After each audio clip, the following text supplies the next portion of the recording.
दोस्तों आपने ये कहावत तो सुनी ही होगी, बाइक हो तो बुलेट जैसी। और शायद यही वजह है कि रॉयल एनफील्ड सिर्फ सड़कों पर नहीं बल्कि लोगों के दिलों पर राज करती है। लेकिन क्या आप जानते हैं ये आइकॉनिक बाइक शायद आज हमारे बीच नहीं होती अगर आयशर मोटर्स ने इसे नहीं खरीदा होता। रॉयल एनफील्ड को दोबारा जिंदा करने के लिए सिद्धार्थ लाल ने वो किया जो शायद किसी ने नहीं सोचा होगा, अपने 15 में से 13 बिजनेसेस ही बेच दिए। इस फैसले को कई लोगों ने आयशर मोटर्स का सबसे बड़ा सुसाइड मूव कहा, तो कुछ ने इसे बेवकूफी का सबसे बड़ा एग्जाम्पल बताया। कंपनी के शेयर्स लगातार गिर रहे थे और हर तरफ आलोचनाएं हो रही थी। लेकिन फिर कुछ ऐसा हुआ जिसने न केवल रॉयल एनफील्ड बल्कि पूरे आयशर मोटर्स को ही इतिहास के पन्नों में एक नया मुकाम दिला दिया। आज आयशर मोटर्स सिर्फ एक कंपनी नहीं है बल्कि यह भारत की बैकबोन बन चुकी है। इस कंपनी ने लाखों गरीब किसानों को खेती करने का सही तरीका सिखाया, छोटे व्यापारियों को स्मॉल और मीडियम साइज ट्रक्स दिए और इनकी बसें और हैवी ड्यूटी ट्रक्स को तो हम अपनी डेली लाइफ में रोड पर गुजरते हुए देखते ही हैं। तो चलिए आज के इस वीडियो में हम जानते हैं कि कैसे आयशर मोटर्स ने तुरंत आजाद हुए भारत को अपने पैरों पर खड़ा करने में इंपॉर्टेंट रोल प्ले किया।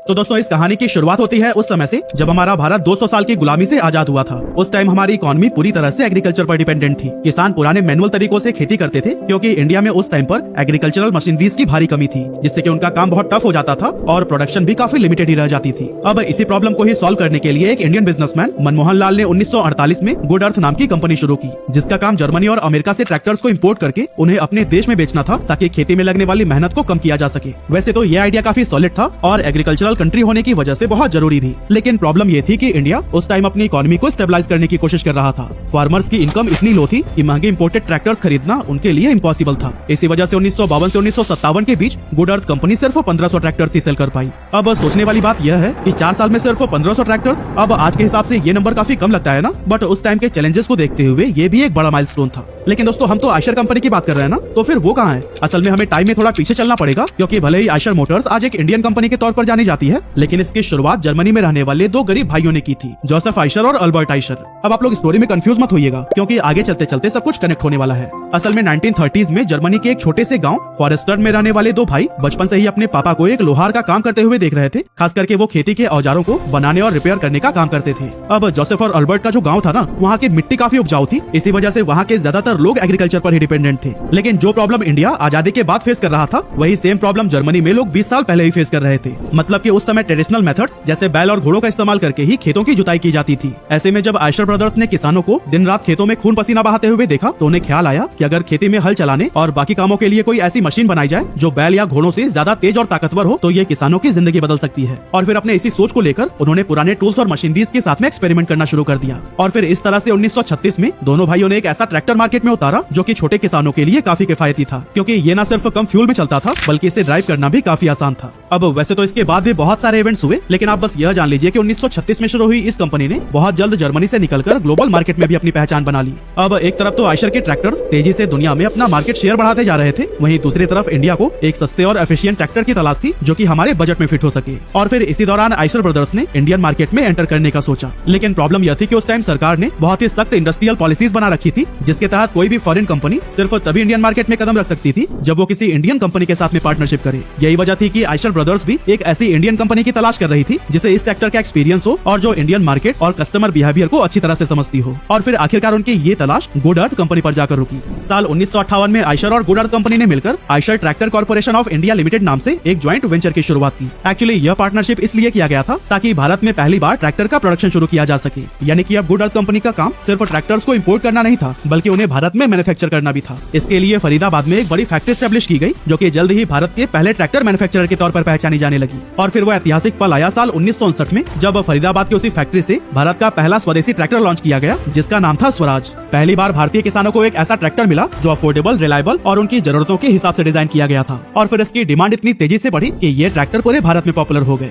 इस सक्सेस के साथ ही कंपनी ने अपना नाम बदलकर Eicher tractor corporation of India limited से आयशर ट्रैक्टर्स इंडिया लिमिटेड कर दिया। लेकिन दोस्तों 1960s के एंड तक इंडियन ट्रैक्टर मार्केट में कंपटीशन ने जोर पकड़ लिया। महिंद्रा और स्कॉट जैसी बड़ी कंपनियों की एंट्री ने आयशर के लिए चुनौतियां खड़ा कर दी। सेल्स में लगातार गिरावट आने लगी और कंपनी के लिए सर्वाइवल तक मुश्किल हो गया। लेकिन यहीं पर मनमोहन लाल ने एक गेम चेंजिंग फैसला लिया। उन्होंने समझा कि सिर्फ प्रोडक्ट बेचना ही काफी नहीं होगा। अगर आयशर को मार्केट में अपनी पकड़ बनाए रखनी है, तो उन्हें अपनी कोर ऑडियंस यानी कि किसानों के साथ में एक पर्सनल कनेक्शन भी बनाना होगा। लेकिन ये कनेक्शन बनेगा कैसे? तो फिर इसके लिए उन्होंने अपने सर्विस नेटवर्क्स को बढ़ाना शुरू कर दिया। साथ ही उन्होंने किसानों को ट्रेनिंग देना स्टार्ट किया कि कैसे वो खुद अपने खराब ट्रैक्टर्स की मरम्मत और देखभाल कर सकते हैं। यही पर्सनल कनेक्शन ही आयशर के लिए गेम चेंजर साबित हुआ। और फिर इसी स्ट्रैटेजी ने ही आयशर को कंपटीशन में मजबूती से खड़ा रखा और इंडियन ट्रैक्टर इंडस्ट्री में अपनी अलग पहचान बनाने में मदद की। इसके बाद आया साल 1966, जब मनमोहन लाल के बेटे विक्रम लाल ने कंपनी के ऑपरेशंस को संभाला। विक्रम के नए आइडियाज और विजनरी लीडरशिप ने न सिर्फ आयशर ट्रैक्टर्स को नई ऊंचाइयों तक पहुंचाया, बल्कि इंडियन एग्रीकल्चर सेक्टर को भी पूरी तरह से बदल कर रख दिया। क्योंकि 1965 से 1975 के बीच विक्रम लाल ने आयशर के मैन्युफैक्चरिंग प्रोसेस को पूरी तरह से मेड इन इंडिया मॉडल में बदलने का फैसला किया। यानी कि पहले जो पार्ट्स और मैकेनिकल कंपोनेंट्स जर्मनी से इंपोर्ट किए जाते थे, अब वो सभी भारत में ही मैन्युफैक्चर किए जाने लगे।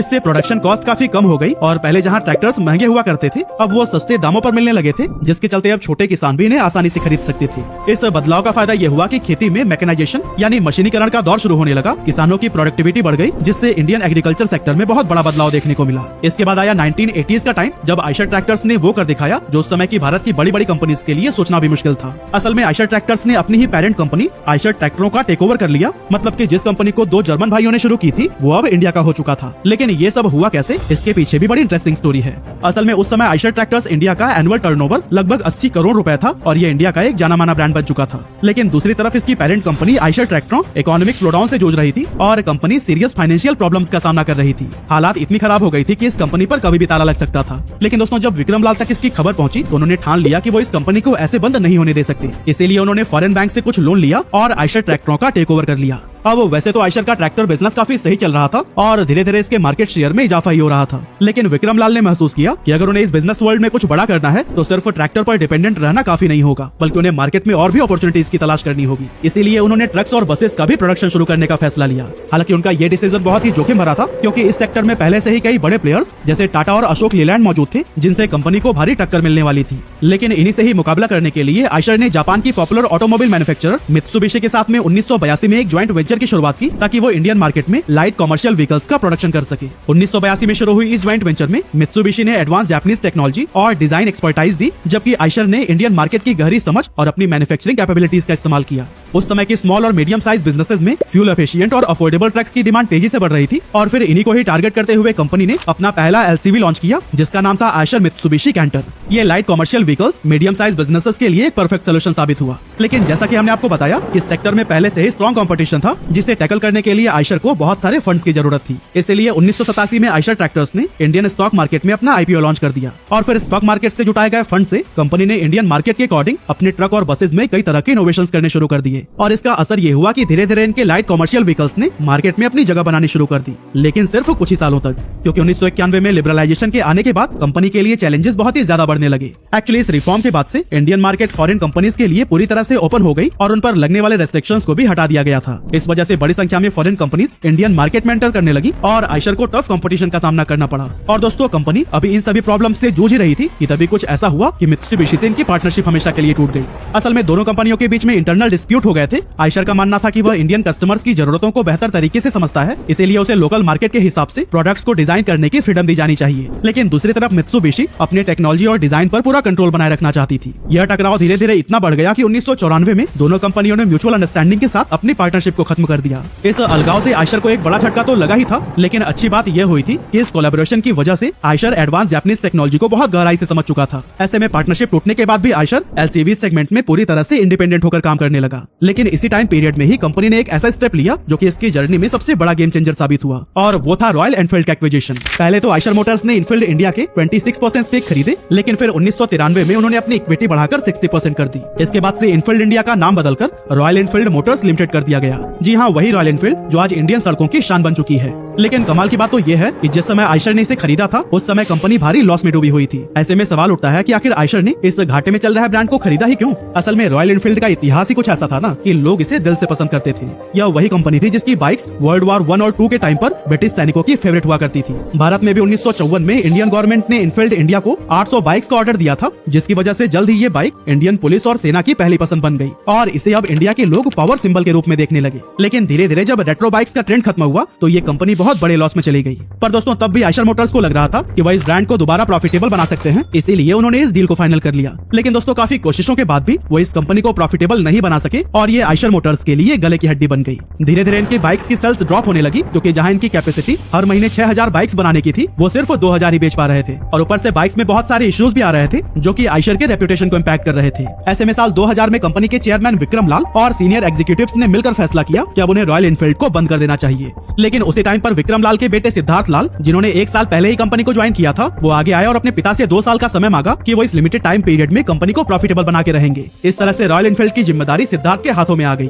उन्होंने खुद 1 महीने तक इस ब्रांड की बाइक्स को चलाया और इसकी खूबियां और खामियां पहचानी, और फिर अपनी रिसर्च के आधार पर उन्होंने देश के यूथ को टारगेट करने के लिए बाइक्स में ढेर सारे बदलाव किए, और फिर महज 2 सालों के अंदर ही रॉयल एनफील्ड की बाइक्स नए रंग रूप में फिर से शोरूम्स के अंदर दिखाई देने लगी, और अब इसकी सेल्स में भी जबरदस्त उछाल देखने को मिल रहा था। इसके बाद आया साल 2006, जब सिद्धार्थ को आयशर मोटर्स का सीईओ और एमडी बना दिया गया। लेकिन इसके बाद भी उनका ज्यादा रुझान रॉयल एनफील्ड की तरफ ही रहा, और इसे प्रॉफिटेबल बनाने के लिए इन्होंने कई सारे ऐसे फैसले लिए जो कि बहुत ही ज्यादा विवादित थे, क्योंकि सिद्धार्थ ने आयशर के 15 बिजनेसेस में से 13 को बेच दिया। असल में आयशर ग्रुप उस टाइम पर Eicher school of design, Eicher good earth furniture, Eicher cars, Eicher garment, Eicher finance और आयशर ट्रांसपोर्टेशन जैसे कुल 15 बिजनेसेस में डील कर रहा था। यहाँ तक कि इन बेचे गए 13 बिजनेसेस में आयशर का ट्रैक्टर बिजनेस भी था, जिससे कंपनी की नींव पड़ी थी। एक्चुअली सिद्धार्थ का कहना था कि ब्रांड्स कंपनी के लिए गहने के जैसा होता है, जिसे कि कोई भी नहीं बेचना चाहता। लेकिन बहुत सारे कई छोटे छोटे और लॉस मेकिंग बिजनेसेस को रन करने से अच्छा है कि कुछ चुनिंदा प्रॉमिसिंग बिजनेसेस पर फोकस किया जाए। अब सिद्धार्थ के इन 2 प्रॉमिसिंग बिजनेसेस में एक तो था ऑब्वियसली रॉयल एनफील्ड, और दूसरा था आयशर मोटर्स का ऑटोमोटिव डिवीजन, जो कि बस और ट्रक्स का प्रोडक्शन करता था। साल 2008 में आयशर मोटर्स ने वॉल्वो के साथ में एक ज्वाइंट वेंचर कर लिया, ताकि वो अपने व्हीकल्स की क्वालिटी और परफॉर्मेंस में सुधार ला सके। और इस ज्वाइंट वेंचर से वीई कॉमर्शियल व्हीकल्स लिमिटेड यानी कि वीईसीवी की शुरुआत हुई, जो आज न सिर्फ इंडियन मार्केट में अपने प्रेजेंस को मजबूत कर चुका है, बल्कि इंटरनेशनल मार्केट में भी अपने परचम लहरा रहा है। इसके अलावा सिद्धार्थ ने भी रॉयल एनफील्ड को ग्रो करने में अपनी जी जान लगा दी, और इसके लिए कई सारे बड़े बड़े स्टेप्स लिए। 2012 में उन्होंने थंडरबर्ड 350 और 500 मॉडल्स लॉन्च किए, जो कि कंपनी की आइकॉनिक मोटरसाइकिल्स बन गए। इनकी सक्सेस ने रॉयल एनफील्ड को एक नई दिशा दी, और इसके बाद क्लासिक 350 ने कंपनी की सबसे ज्यादा बिकने वाली बाइक का दर्जा हासिल कर लिया। लेकिन सिद्धार्थ की नजर सिर्फ इंडियन मार्केट तक सीमित नहीं थी, बल्कि उन्होंने इंटरनेशनल एक्सपेंशन के लिए भी कई सारे बड़े बड़े कदम उठाए, और इसका रिजल्ट सामने आया 2015 में, जब रॉयल एनफील्ड ने आयशर मोटर्स के टर्नओवर में 40% का कंट्रीब्यूशन देकर सबको हैरानी में डाल दिया था। अब अगर फाइनेंशियल ईयर 2024 की बात करें, तो इस साल रॉयल एनफील्ड ने 9,12,732 बाइक्स बेची, जो कि पिछले साल के मुकाबले 9% ज्यादा है। जबकि वहीं वीई कॉमर्शियल व्हीकल्स भी लगभग 34 देशों में अपने व्हीकल्स को सेल कर रहा है। 2017 में आयशर मोटर्स का रेवेन्यू 70 बिलियन रुपीज था, जो कि सिर्फ 7 सालों में ही बढ़कर 165 बिलियन रुपीज तक पहुंच चुका है। सिद्धार्थ लाल और उनकी टीम ने दिखा दिया कि अगर आप एक क्लियर विजन, सही डायरेक्शन और डिटर्मिनेशन के साथ आगे बढ़े, तो फिर किसी भी चुनौती को पार किया जा सकता है।